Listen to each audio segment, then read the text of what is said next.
नाज़रीन, आज के व्लॉग में मैं हूं आपका मेज़बान मीरवाइस मुसवानी। आज के व्लॉग में हम गुफ्तगू करना चाहेंगे कि सहाफ़ियों के लिए पाकिस्तान में जीना किस हद तक मुश्किल हो चुका है। गुज़िश्ता चंद दाइयों से मुख्तलिफ वाक़यात सामने आए हैं कि अक्सर सहाफ़ियों को गिरफ़्तार किया जाता है, सहाफ़ियों को जो है आज़ादाना तौर पर जो है वो कवरेज के लिए नहीं छोड़ा जाता और मुल्क में मुख्तलिफ वाक़यात में ये इस तरह के वाक़यात रूनुमा हुए हैं। बल्कि इंटरनेशनल मीडिया पर भी इस तरह के वाक़यात अक्सर रिपोर्ट होते हैं कि पाकिस्तान जो है फ्रीडम ऑफ स्पीच के हवाले से या फ्रीडम ऑफ एक्सप्रेशन के हवाले से दुनिया के चंद ऐसे ममालिक में शामिल होता है जहाँ पे सहाफ़ियों के लिए ज़िंदगी बसर करना बहुत ही मुश्किल है। नाज़रीन, जिस तरह आज आपने देखा कि मतीउल्लाह जान सहाफ़ी जो एक सहाफ़ी है MJTV के नाम से एक प्रोग्राम चलाता है, तो उनको गिरफ़्तार किया गया है। उनके अगवा-नुमा गिरफ्तारी के बाद उन पर एक मुकदमा दर्ज की गई है। उस मुकदमे की मतन में ये है कि गुज़िश्ता रात सहाफ़ी अपने दोस्त के साथ, ये सहाफ़ी सफ़र कर रहे थे और उसी दौरान उनको पुलिस के जानिब से नाकाबंदी की गई और उनको रोक दिया गया। जब ना रोकने की वजह से उसने एक पुलिस एहलकार को कुचल दी। जब उनकी तलाशी ली गई और इसके बाद फिर उन्होंने जो है नशे की हालत में या नशे में धुत होकर के उन्होंने एक पुलिस एहलकार पर उनकी जो बंदूक चीन करके उन पर ताम ली। उसके बाद जब गाड़ी की चेकिंग की गई, मौसूफ जो है वो नशे की हालत में पाई गई और उनसे आइस भी बरामद हुए। ये आज इनकी FIR का मतन है। अलबत्ता जबकि दूसरी जानिब अगर कहानी की दूसरे रुख को हम देखना चाहे, हम देखें तो गुज़िश्ता रात सीनियर सहाफ़ी की बेटे ने एक FIR दर्ज की जिसका मतन ये था कि उनकी वालिद को पिम्स हॉस्पिटल से उनके साथी समेत अगवा किया गया है नामालूम अफराद की जानिब से। जबकि ये बात सोशल मीडिया पर चली तो ये टॉप ट्रेंड की तरफ टॉप ट्रेंड बनी। इसी तरह मुल्क में दीगर सहाफ़ी और दीगर जो है मीडिया के इदारों ने इस हवाले से स्टोरीज लिखना शुरू कर दी। तो इसके बाद फिर गवर्नमेंट की जानिब से दूसरी की तरफ FIR भी उन्होंने शाये कर दी मीडिया पे।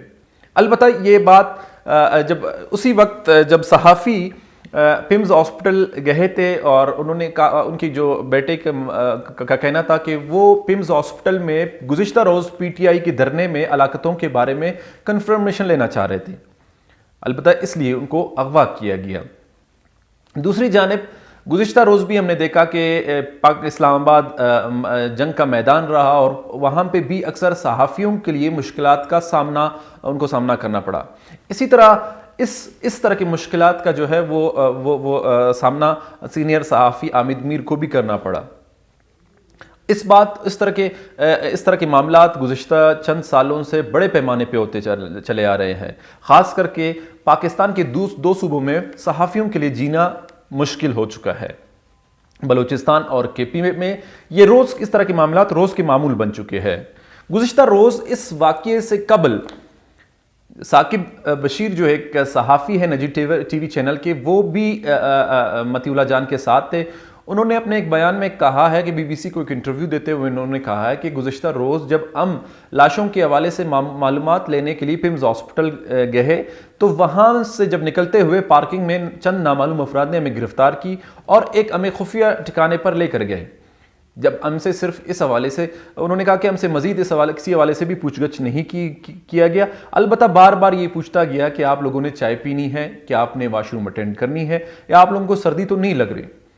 इससे ये वाज़े होता है कि सहाफ़ी और पाकिस्तान में किसी तरीके से भी महफूज नहीं है और उनके जान माल की तहफ़्फ़ुज़ के लिए जो है मुख्तलिफ ऑर्गेनाइजेशंस काम करते हैं। जबकि इस हवाले से HRCP ने भी इस जो है नोयत के वाक़ये की वो उनको कंडम की है।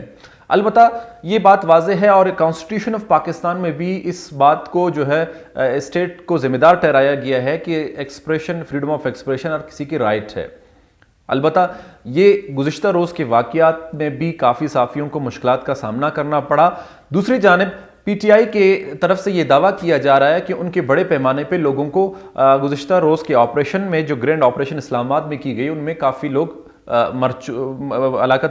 उनके काफ़ी लोगों की हलाकतें हो चुकी है। जबकि गवर्नमेंट की जानिब से इस चीज़ को डिनाई की जा रही है। اس حوالے سے صحافی جب تحقیقات کے لیے جا رہے ہوتے تو ان کو مختلف قسم کے جو ہے مشکلات کا سامنا کرنا پڑ رہا تھا۔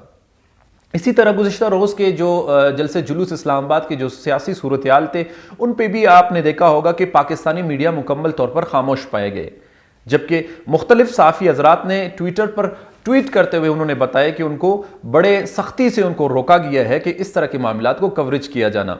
لیکن البتہ ماضی میں بھی اگر ہم دیکھیں گے تو مشرف دور میں بھی اس طرح صحافیوں پر ظلم و ستم نہیں ڈھائے گئے، لیکن البتہ اس وقت پاکستان میں صحافت کرنا ایک مشکل کام بن چکا ہے۔ صحافیوں کی آزادی کے لیے مختلف آرگنائزیشنز بھی کام کرتے ہیں، لیکن اس دفعہ ان آرگنائزیشنز کو بھی ہم لوگ چپ کے روزہ رکھتے ہوئے دیکھے۔ البتہ یہ اس طرح کے واقعات کب تک رونما ہوں گے ان کا کوئی کنفرمیشن نہیں ہے۔ صحافت پاکستان میں ایک مذاق بن چکی ہے، اور خاص کر کے میڈیا چینلز جن سے نہ صرف لوگوں کی اعتماد اٹھ چکی ہے بلکہ انٹرنیشنل اداروں کے بھی جو ہے اعتماد و پاکستانی صحافت سے وہ اٹھ چکی ہے، اور آپ نے دیکھا ہوگا کہ ایک طرفہ رپورٹنگ کی گئی۔ اس سے پہلے بھی پاکستان میں مختلف صحافی جو ہے وہ مارے جا چکے ہیں، اٹھائے جا چکے ہیں۔ اسی طرح ستور اس سے پہلے بھی ان کو اٹھایا گیا، اور ساتھ میں اس سے پہلے بھی ایک دفعہ متی اللہ جان کو اسلام آباد میں اٹھایا، ان کے گھر کے سامنے سے اٹھایا گیا، اغوا کیا گیا، اور پھر بعد میں سوشل میڈیا پریشر کی وجہ سے عمران خان کے دور میں ان کو واپس رہا کر دیا گیا۔ ناظرین، ایک مزے کی بات ہم آپ کو یہ بھی بتائیں گے کہ صحافت کے حوالے سے پاکستان دنیا کے بدترین ممالک میں شمار ہوتا ہے۔ دوسری جانب بلوچستان میں 2002 سے اب تک 41 صحافی اپنے صحافتی خدمات سر انجام دیتے ہوئے مارے جا چکے ہیں یا جام شہادت نوش کر چکے ہیں۔ ناظرین، اس طرح کے پروگرامز ہم کرتے چلے جائیں گے۔ آج کی ولاگ کا متن یہ ہے کہ پاکستان میں صحافت کسی صورت سیو نہیں ہے، اور اس حوالے سے ہم سب صحافی بلکہ جتنے بھی دنیا کے صحافی ہیں وہ اس حوالے سے آواز اٹھائے تاکہ پاکستان میں بلکہ دنیا بھر میں جہاں پہ بھی صحافتی اقتدار کو کوئی ٹیس پہنچانے کی کوشش کرے تو ان کے خلاف ایک یکجا یک مشت ہو کر کے آواز اٹھایا جائے تاکہ ان کے مسائل جو ہے حل ہو سکے۔